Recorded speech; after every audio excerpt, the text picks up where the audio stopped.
Ah, what a dream.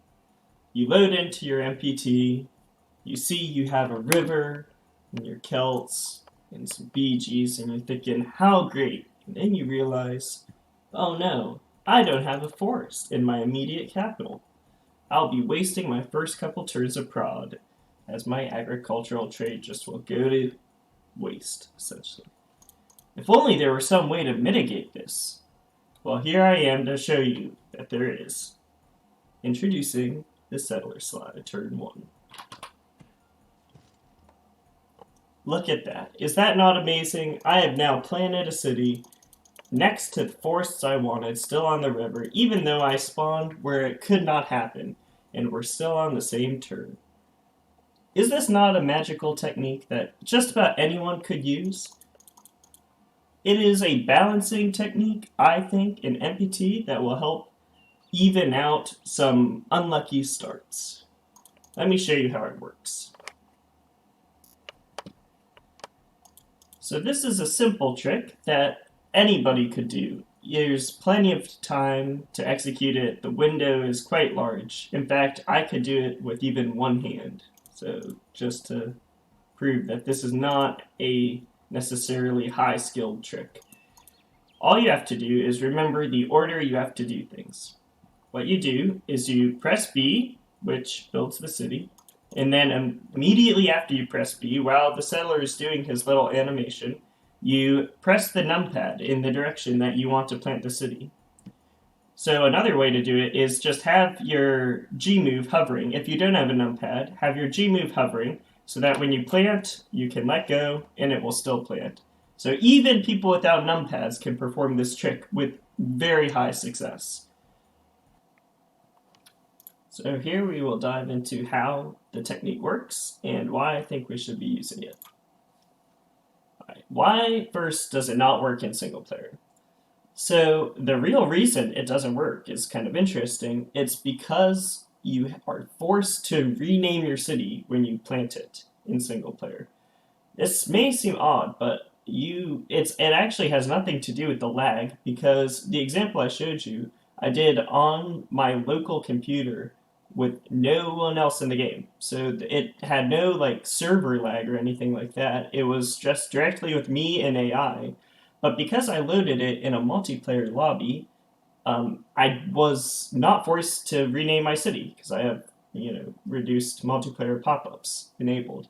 So what that means is when you're planting your city in multiplayer, because you're not forced to rename it, you can actually perform actions while it's planting, like moving your settler. So that's actually why you can do it in multiplayer and why you can't do it in single player.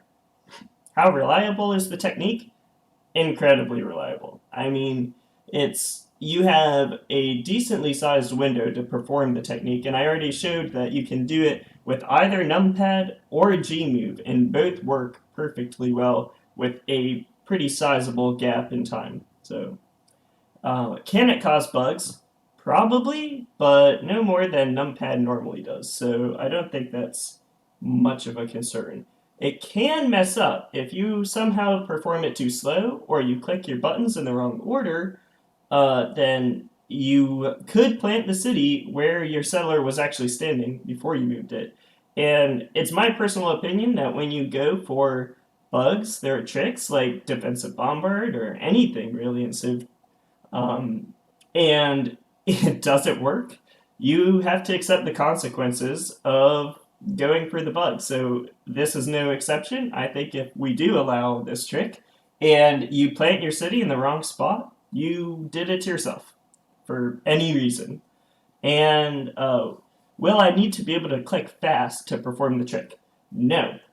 So as I said, I can actually perform this trick with one hand, like picking my hand physically up off the keyboard and then clicking my numpad. So there's actually a pretty sizable amount of time between when you plant the city and when you need to click to move it. And from experience, it seems like this gap only grows with more lag. So in multiplayer, I was performing it in my single player-esque multiplayer setting, but in multiplayer, you should have much more time even than I was having to perform the trick. So anyone should be able to do it. And you can queue up Gmove like I did in the example. Why do I think it should be allowed? Specifically in MPT, and maybe specifically just for the first settler. So, off the bat, more balanced spawns. MPT is already kind of a dice roll of a game where a lot of it depends on the civs you get and the land you get. And if you had the opportunity when you spawn in to be able to move your settler within one space of where it spawns always and plant on that same, turn, and so you're not losing your extra food you would lose by moving, you're not losing the prod, then that would balance out spawns tremendously. More consistent trade abilities. This one goes to the strength of like agricultural and actually industrious, interestingly enough. So let's say you spawn off river as agricultural. Being able to settler slide onto the river makes the agricultural trade, it's already strong, but it makes it more consistently strong. So like when, if for whatever reason you play with picks, someone captain makes teams and you have civ picks and someone picks Celts and then they spawn off river. It doesn't make that pick worthless because you can still settler slide to river and you're not like losing a turn. For the industrious trait, it's kind of interesting, but let's say you spawn either on a forest or on a BG. It's probably advantageous to actually settler slide off of that tile and let the worker work the tile for that turn. And so because this gives you an extra turn of worked tile. So it's a pretty interesting mechanic that allows for a lot more diverse and better play at the beginning, because it turns out walking a settler in MPT is devastating. All right. It is a easy trick that does not rely on lag at all. It really actually relies on the animation time of the settler. The time you have to do the trick extends with lag, but not as much as you might think. I did some testing with Suede in a 1v1 lobby, so we had more lag than in our own single player lobbies, obviously. And it turned out that in the multiplayer lobby, you could perform the trick and it would look like your settler moved, but it actually wouldn't plant where the settler moved to if you waited too long. So the lag didn't actually like really increase the window of opportunity as much as you might think. So it's pretty consistent, usually about 2 seconds or a second and a half to 2 seconds between clicks in order to get it off properly. And so, but it does not rely on lag, and it's not like as much a lag exploit as people think it is. The other reason I think, especially for the first settler, it's important is because it is actually very hard, unless you are the host, to check saves to see if someone's settler slid first turn. It is incredibly easy. I obviously don't do this because I stream all the time, so everyone sees what I do. But it's really easy if you wanted to settler slide your settler, walk your worker next to the city, and end turn, and no one would know that you didn't just spawn on the tile that your city's on. And I'll be showing here's a example of how that works from my single player. Alright.